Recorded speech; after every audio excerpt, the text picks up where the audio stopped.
কয়েকটা কাজ ছিলেন ওখানে, কাজের ওই উদ্বোধন করার জন্য গেছিলেন ওখানে, নিউ কাজ এবং উদ্বোধন করার জন্য গেছিলেন ওখানে। এবং ওখানে কাজ হওয়ার পরে ওনারা রিটার্ন হওয়ার পরে পিছন থেকে হামলা শুরু করেছে। ওদের কাজই হচ্ছে ঝামেলা লাগানো এবং দুষ্কৃতীদের কাজই হচ্ছে ওটা। জাকির এবং নাসিমদের লোকজন ছিল এবং জাকির ডাইরেক্ট ছিলেন ওখানে এবং জাকিরের ছেলে ছিলেন ওখানে। এখন নতুন করে ওই টিএমসি যোগ করছে, মাস 3 আগে 2 আগে 1.5 মাস হলো বোধ হয়, 1.5 মাস হলো। হ্যাঁ, জাকির এবং নাসিমরা ওরা সব এতে করেছে। আগে কোন দল করছে? কংগ্রেস ছিলেন। যারা ইনজুর্ড হয়েছে তারা দীর্ঘদিনের টিএমসি, ওনারা অঞ্চল সভাপতি এবং প্রাক্তন প্রধান এবং টিএমসির এবং বিরোধী দলের নেতা বর্তমান। গোষ্ঠীদ্বন্দ্ব বলতে পারেন আপনি।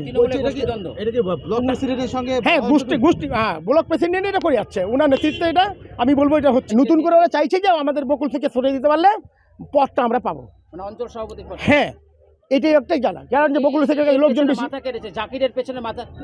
জাকির নাসিম আছে মাথাকে বড় দলের কেউ, ওই তো নাসিম আছে ওর পেছনে। নাসিমটা কোন দল করে? সারিউলও হবে এর পেছনে। সারিউল তো উস্কাচ্ছে ওনাকে, আমি প্রকাশ্য বলি, সারিউল তো উস্কাচ্ছে ওনাকে, আমাদের ব্লক প্রেসিডেন্ট। মানে দলেরই মাথা রয়েছে। হ্যাঁ, দুলাল সরকার খুনের 12 দিনের মাথায় মালদায় তৃণমূল কর্মী খুন। মালদায় ফের শুটআউটের ঘটনা, কালিয়াচকের ঘটনা আমরা দেখেছি। একেবারে চলতি বছরের শুরুতে 2রা জানুয়ারি দুলাল সরকারকে একদম গুলি করে তাড়া করে খুন করা হয়েছিল, একদম প্রকাশ্য দিবালোকে সেই ঘটনা ঘটেছিল। আর সেই ঘটনার 12 দিনের মাথায় ফের মালদায় তৃণমূল কর্মী খুন। রাস্তার শিলান্যাস করতে গিয়েও গুলি, খুন হতে হলো এক তৃণমূল কর্মীকে। তৃণমূলের অঞ্চল সভাপতি সহ আরো 2 জন গুলিবিদ্ধ। এলাকা দখলের লড়াইয়ে মালদায় ফের তৃণমূল বনাম তৃণমূলের অঞ্চল সভাপতি বকুল শেখ সহ 2 জন সংকটজনক। করুণাময় সিংহ আমাদের সঙ্গে রয়েছেন। করুণাময়, একদম প্রকাশ্য দিবালোকে এই ঘটনা ঘটলো, সেখানে স্থানীয়রা কি বলছেন, সাধারণ মানুষজন রয়েছেন, তারা আতঙ্কিত।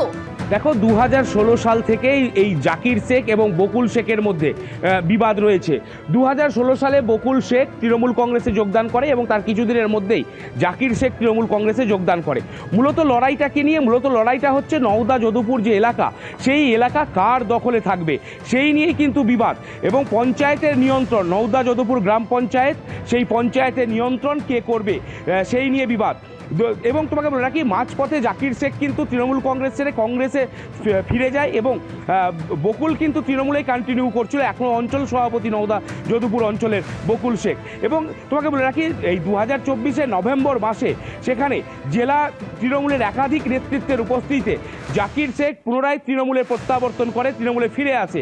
এবং এরপরেই কিন্তু বিবাদ চরমে ওঠে, কারণ এই যে পঞ্চায়েত নওদা যদুপুর এলাকা, নওদা যদুপুর গ্রাম পঞ্চায়েত, সেই গ্রাম পঞ্চায়েতের নিয়ন্ত্রণ কার দখলে থাকবে, সেই গ্রাম পঞ্চায়েত এলাকা কার দখলে থাকবে সেই নিয়ে কিন্তু এই দুজনের বিবাদ। এবং সেই বিবাদকে কেন্দ্র করে কিন্তু আজকে 7 সকালে এই শুটআউটের ঘটনা ঘটলো। এলোপাথারি গুলি চালানো হয় এবং সেই গুলির আঘাতে বকুল শেখ গুলিবিদ্ধ হন।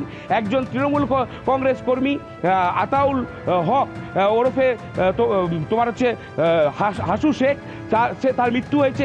বকুল শেখ গুরুতর জখম, তোমার মালদা মেডিকেলে চিকিৎসাধীন। এবং বকুল শেখের ভাই আরেক তৃণমূল কর্মী এসারউদ্দিন শেখ, সেও কিন্তু মালদা মেডিকেল কলেজ হাসপাতালে চিকিৎসাধীন। কিন্তু এলাকার মানুষ থেকে তোমার হচ্ছে যারা রাজনৈতিক ব্যক্তি, তারা প্রশ্ন তুলছেন এত অস্ত্র আসছে কোত্থেকে এবং এত বোমা আসছে কোত্থেকে। তুমি জানো 2 তারিখে দুলাল সরকারকে নৃশংসভাবে খুন করা হয়েছিল, তারপর কালিয়াচকেই কিন্তু বোমা ফেটে 2 জন শিশু আহত হয়েছিল। তারপর আবার এই ঘটনা, কালিয়াচকে প্রকাশ্য দিবালোকে এলোপাথারি গুলি চালানো হলো।